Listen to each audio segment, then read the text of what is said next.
बाबा जी, जब मैं ज्यादा ईमानदार बनता हूँ तो दुनिया मेरा फायदा उठाती है। क्या मेरी ईमानदारी ही मेरी सबसे बड़ी कमजोरी है? क्या आज तुम मुझसे एक ऐसा सत्य पूछ रहे हो जो कड़वा है पर जीवन की राह में बहुत जरूरी है? तुम सोचते हो कि धर्म का मार्ग केवल शुद्धता और करुणा में छिपा है। मैं तुम्हें बताता हूं, धर्म का मार्ग बुद्धिमत्ता और संतुलन में भी निहित है। जानते हो बेटा, जब मनुष्य अत्यधिक ईमानदार बनकर इस संसार में चलता है तो वो अपने ही सबसे अच्छे गुणों के कारण आघात प्राप्त करता है। ये कैसी विडंबना है बेटा। तुम्हारी ईमानदारी का सम्मान नहीं करते बल्कि उसका शोषण करते हैं। धर्म कहता है कि सत्य ही परम है, पर यह भी सत्य है कि सत्य का प्रयोग विवेक के साथ होना चाहिए। खुद सोचो बेटा, तुम अपने दफ्तर में या अपने व्यापार में हर समय अपनी अंतरात्मा की नग्न सच्चाई, अपनी कमजोरी, अपना डर दूसरों के सामने रख दोगे तो ये जगत तुम्हें गले नहीं लगाएगा, ये जगत तुम्हें आहत करेगा। संसार का स्वभाव बेटा प्रेम के साथ साथ छल, प्रपंच और स्वार्थ से भी चलता है।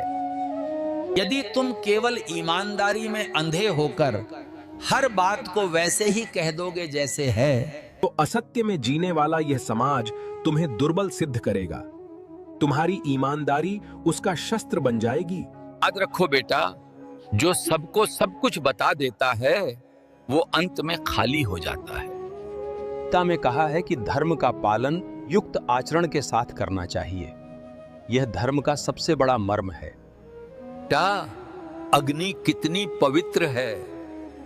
हम अग्नि को देवता मानते हैं, परंतु यदि उस पवित्र अग्नि को बिना किसी पात्र के, बिना किसी नियम के बीच रख दिया जाए तो वही अग्नि विनाश कर देती है, वो तुम्हारा घर जला देती है। उसी प्रकार तुम्हारी ईमानदारी भी है। जब वो मर्यादा में रहती है, बुद्धि से युक्त रहती है, तो वह तुम्हारे धर्म की रक्षा करती है। परंतु बेटा, यदि वो अति हो जाए तो वह तुम्हारा पतन करती है। अधिक नमक भोजन को बिगाड़ देता है, वैसे ही अधिक ईमानदारी तुम्हारे जीवन को दुखमय कर देती है। यह जीवन का संतुलन है। स्मरण रखो बेटा, धर्म ये नहीं कहता कि तू अपने शत्रु को अपनी कमजोरी बता दे।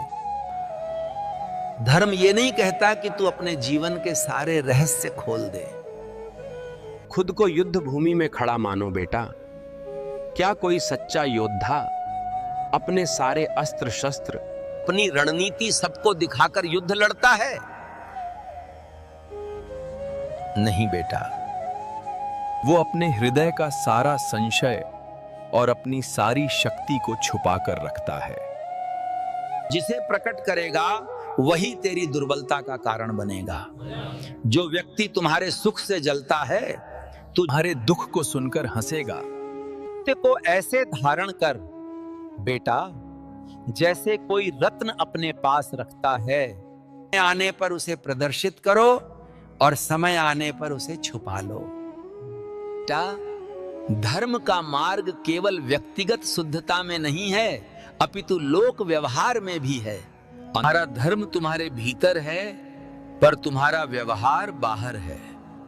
अगर तू किसी दुष्ट व्यक्ति के सामने अत्यधिक ईमानदार हो जाएगा तो वो तेरी ईमानदारी को अपने स्वार्थ के लिए इस्तेमाल करके और बलवान हो जाएगा। यह भी अधर्म है। यह है कि सत्पुरुष के सामने वही प्रकट कर जिससे उसके हृदय में आस्था जागे और उसे लाभ हो। दुष्ट व्यक्ति के सामने केवल वही प्रकट कर जिससे उसकी दुष्टता का अंत हो और उसे कोई लाभ न मिले। ईमानदार बनना है बेटा, परंतु विवेक के साथ। तुझे सत्य बोलना है, परंतु समय देखकर। तुझे धर्म का पालन करना है, परंतु परिस्थिति को ध्यान में रखते हुए। किसी भी गुण की हो, तो वो दोष बन जाती है बेटा। धर्म का पथ वो है जिसमें संतुलन और बुद्धि दोनों हो। जब तू अपनी ईमानदारी को बुद्धि की ढाल के साथ जोड़ लेगा, तभी तेरा जीवन सफल होगा। इतना ईमानदार मत बन बेटा कि तेरा धर्म भी तेरी रक्षा न कर पाए। बाबा जी, आपने कहा कि हमें सब कुछ प्रकट नहीं करना चाहिए। मैं कैसे पहचानूं कि मेरे सामने खड़ा व्यक्ति दुष्ट है जिससे मुझे अपने भेद छुपाने हैं? तुमने बहुत ही आवश्यक प्रश्न पूछा है। यह जानना ही धर्म के पथ पर पहला कदम है। दुष्टता कभी अपने माथे पर कालिख लगाकर नहीं आती। वो हमेशा शांत और मीठी होती है बेटा। लोग सोचते हैं कि दुष्ट वो है जो गाली दे या झगड़ा करे। नहीं बेटा, सच्चा दुष्ट वो है तुम्हारे सामने हंसता है, पर भीतर ही भीतर तुम्हारे पतन की कामना करता है। मैं तुम्हें 4 गुप्त लक्षण बताता हूं। इन्हें अपने जीवन में कसौटी बना लेना। सावधान रहना बेटा उस व्यक्ति से जो तुम्हारी असफलता पर तुम्हें सांत्वना तो दे, उसकी आंखों में एक अदृश्य चमक हो, जो तुम्हारी हार को सुनकर तुम्हारे दुख में शामिल तो हो, पर उसका मन भीतर ही भीतर आनंदित हो रहा हो। अपनी परेशानी उसे बताते हो बेटा, और वो तुम्हारी बात को सुनकर कहता है, बात नहीं, सब ठीक हो जाएगा। पर अगले ही क्षण वो तुम्हारी उसी परेशानी को किसी और को बढ़ा चढ़ाकर बताता है। जो व्यक्ति तुम्हारे पीठ पीछे तुम्हारी कमजोरी का प्रचार करे। दूसरा लक्षण बेटा, दुष्ट की वाणी में हमेशा अति चापलूसी होती है। वो तुम्हारी इतनी प्रशंसा करेगा कि तुम्हें लगेगा कि तुम महान हो। जो व्यक्ति तुम्हारे सामने सबकी निंदा करता है, तुम्हारी प्रशंसा तो कर सकता है, तो दूसरों के प्रति वफादार नहीं, वो तुम्हारे प्रति कैसे वफादार होगा? वो तुम्हारे पास आता है और कहता है, देखो फला आदमी कितना बुरा है। और याद रखना बेटा, जब तुम वहां से चले जाओगे तो वो व्यक्ति तुम्हारी निंदा भी उसी उत्साह से करेगा। निंदा को अपना भोजन बनाता है, वो कभी तुम्हारा शुभ चिंतक नहीं हो सकता। तीसरा लक्षण, इस लक्षण को ध्यान से समझना बेटा। दुष्ट हमेशा तुम्हारे समय, तुम्हारे धन, तुम्हारी ऊर्जा को अपना अधिकार समझता है।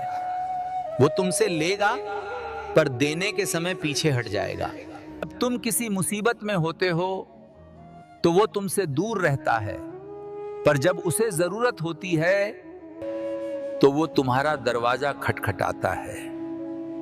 वो तुमसे मदद मांगने में संकोच नहीं करता। तुम्हारी छोटी सी मदद करने में उसे कष्ट होता है। जो व्यक्ति केवल लेने में विश्वास रखता है और देने से डरता है, वह तुम्हारे जीवन का संतुलन बिगाड़ देगा। ऐसे व्यक्ति से अपने भेद हमेशा छुपाकर रखना। चौथा लक्षण, ये सबसे सूक्ष्म और सबसे सच्चा लक्षण है बेटा। दुष्ट व्यक्ति हमेशा भीतर से असुरक्षित और डरा हुआ होता है। वह तुम्हारे प्रकाश से जलता है। तुम्हारे पास जो सुख है, जो शांति है, वो उसे सहन नहीं होती। इसलिए वो हमेशा तुम्हें नीचे खींचने की कोशिश करेगा। वो तुम्हें गलत सलाह देगा, योजनाओं में संशय पैदा करेगा और तुम्हें बार बार तुम्हारी कमजोरियां याद दिलाएगा। दुष्ट का एकमात्र उद्देश्य होता है तुम्हें अपनी असफलता की ऊंचाई पर ले जाना। अपनी आत्मा की आवाज सुनो, अपने भीतर की शक्ति को जगाओ बेटा। तुम्हें अब कमजोर, अति ईमानदार इंसान बनकर नहीं जीना है। तुम्हें बुद्धिमान, सजग और अटल धर्म योद्धा बनकर जीना है बेटा। संसार में बुराई इसलिए नहीं बढ़ती कि दुष्ट शक्तिशाली हैं, बल्कि इसलिए बढ़ती है कि सज्जन मौन हो जाते हैं। सत्य का पालन करो, पर विवेक की ढाल को कभी मत छोड़ना बेटा। तो ये दरबार सबका है जो सत्य, प्रेम और सनातन को मानता है। तो इस परिवार से जुड़िए, सब्सक्राइब करिए और अपने पवित्र विचार कमेंट में अवश्य साझा करें। आपकी हर बात यहां आशीर्वाद बनकर गूंजती है।